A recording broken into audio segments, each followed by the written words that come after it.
बंदे को भी कुरान में कोई फॉल्ट नजर नहीं है। मुफ्ती साहब आप कहाँ हैं? इससे यही पता चलता है कि आपके पास नॉलेज नहीं है या फिर आपके पास नॉलेज है, बाकी सारी दुनिया के पास नॉलेज नहीं है। हमारा तरीका नहीं है,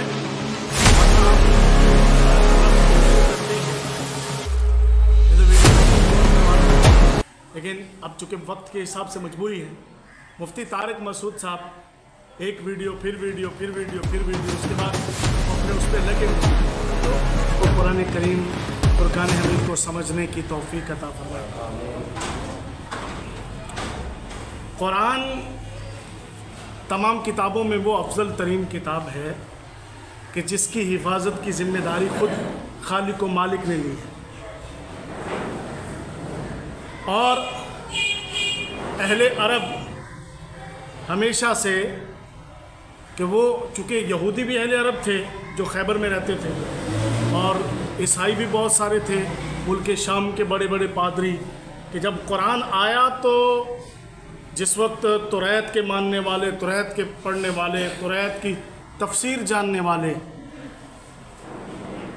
ज़बूर को जानने वाले बड़े बड़े लोग, अरब के फुसहा, बड़े बड़े शोरा, तो क्या ख्याल है, वो तो मुखालिफ पार्टी थी, दुश्मन थे, तो उन्होंने तो कुरान के अंदर चीज़ें तलाश करनी थी कि ऐसी कोई वीकनेस मिले, ऐसा कोई लफ्ज़ मिले, ऐसा कोई पॉइंट मिले कि जिसकी बिना पर हम ये कह सके देखो जी ये फॉल्ट है और ये माज़ल्लाह इसमें नुक्स है और इस वजह से बात जो है वो नाकिस और नामुकम्मल है।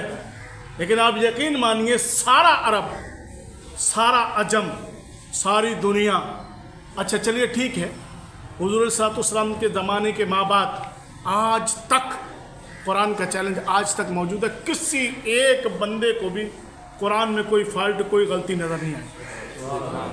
अब हमारा तरीका नहीं है और ना हम रफ गुफ्तगू करते हैं, मैं तो वीडियो भी नहीं रिकॉर्ड करवा रहा था, लेकिन अब चूँकि वक्त के हिसाब से मजबूरी है। मुफ्ती तारिक मसूद साहब एक वीडियो फिर वीडियो फिर वीडियो फिर वीडियो, उसके बाद वो अपने उस पर लगे हुए हैं।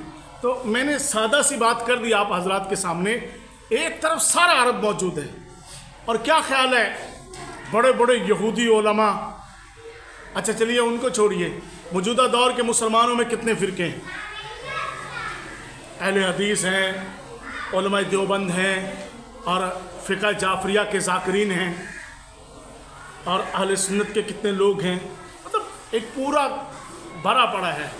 इंडिया के उलमा, अरब के मौजूदा आज के दौर के उलमा, मिस्र और मुल्क शाम के उलमा कि जहाँ के डिग्री होल्डर जामिया अज़हर जैसी यूनिवर्सिटी मौजूद है कि जिसमें अज़हरी कहलाते हैं फ़ख्र है, शामी कहलाते हैं फ़ख्र है, हमारे मत्थे का ताज बनते हैं।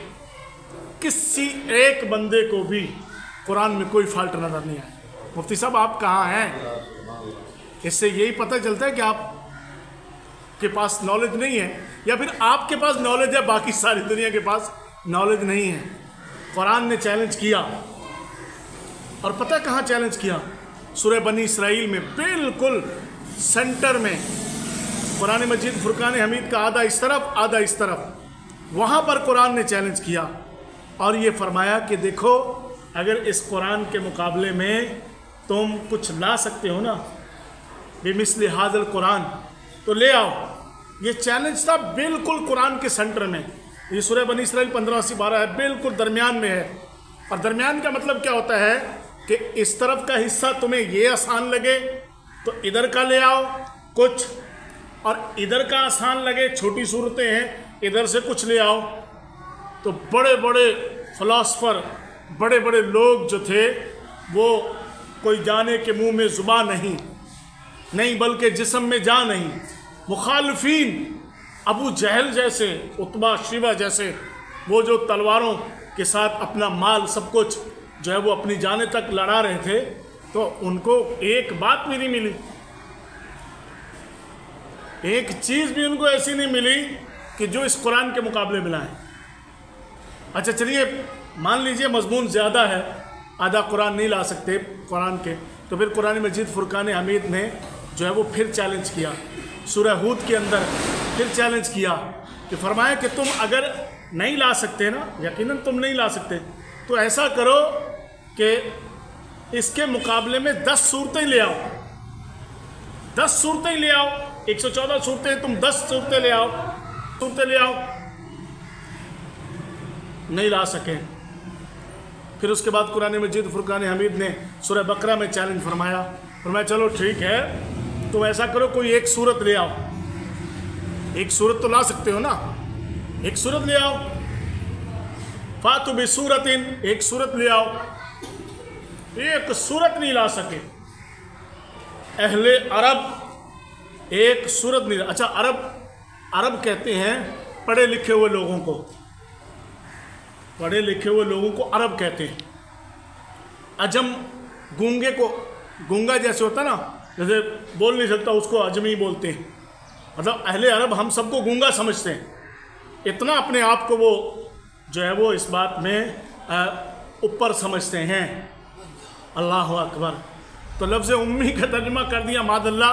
हमें तो डर लगता है, शर्म आती है कि आप अनपढ़ का तर्जुमा। और अभी दिखा रहे हैं कि आला हजरत ने लिखा है बेपढ़े।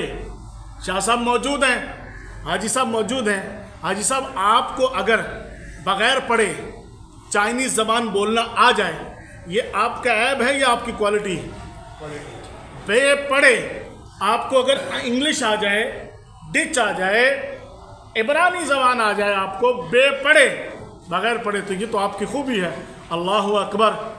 रहमतुल लिल आलमीन आका सल्लल्लाहु अलैहि वसल्लम बेपढ़े, उनका एजाज़ ये था कि वो बेपढ़े इल्म मा यकून और सारे वो उलूम कि जो कुछ हो चुका, जो कुछ होने वाला है। हदीस बुखारी अगर पढ़ी होती तो पता चल जाता कि हुज़ूर सल्लल्लाहु अलैहि वसल्लम ने हमें क़यामत तक आने वाली चीज़ों के बारे में खबर दी।